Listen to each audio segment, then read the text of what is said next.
The piece I'm going to do is entitled Reflections, and it's just a small part of my story.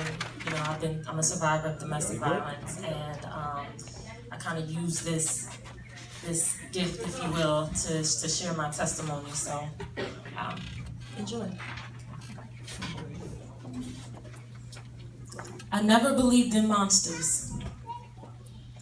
I never believed in them until the day he showed me that they not only hide in closets, but inside those you hold Teddy Ruxpin close. And so I borrowed Jason's mask to hide from the inevitable, but his content dripped from blades sharper than Freddy Krueger's. And now my dreams are in danger.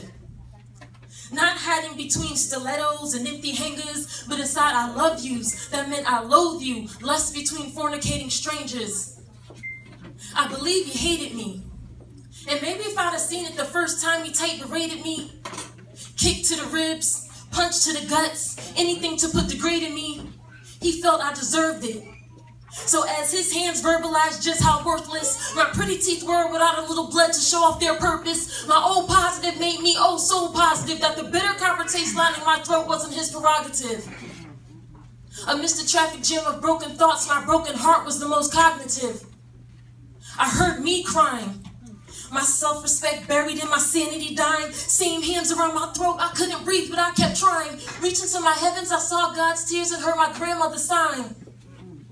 But then he apologized, and those words worth their weight in gold had my fear suddenly subsidized, until HD x-rays of my thoracic cavity showed me another side of Genesis chapter 2, but instead of giving, this Adam broke ribs with pride. And I didn't even get Eve's Granny Smith apple. All I got was promises that he changed before we make it to the chapel. All I did was pick up the pieces left behind by his temper's invisible shrapnel. So I consciously pray for his hugs after each grapple. Imagination mixed with reality, spell love and brutality. But wait, this thing's Scrabble. But still I loved him. I loved him more than I loved myself.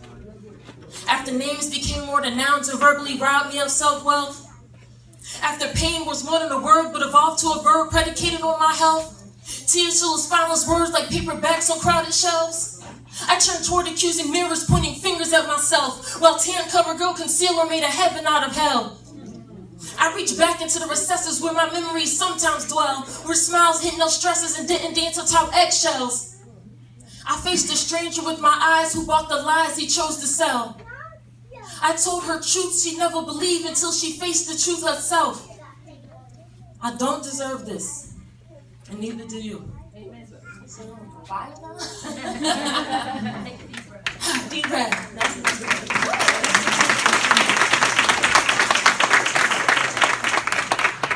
I guess I'm supposed to talk about me real quick. I'm from Jersey. I've been here for about 10 years now. I've been writing ever since I was little. I used to charge people to write their papers in English class. So some people got into college because of me. So I'm a mother of two beautiful children. My 8-year-old daughter is in there, and I have a son. And it is just my aside from this being my passion, they will never know what this is like. If I can have it, they will never know what it's like to be an abuser, to be abused, to hear their own children or their own mother, or their children will never have to hear them crying through the other side of a door. And like May Lynette said, where is she? She's back there somewhere. I am happily newly engaged. My beautiful future mother-in-law is right there. I prayed, I had to pray after that relationship.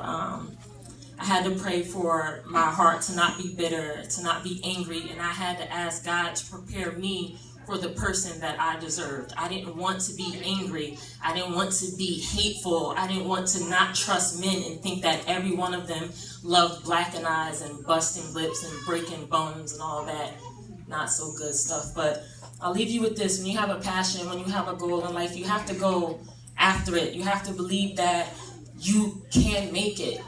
I recently found a journal that I wrote when I was 14, 15 years old, and in it, I said that when I grow up, I want to move to Norfolk, Virginia, and work with abused women and kids. Wow. So I'm here. Thank you.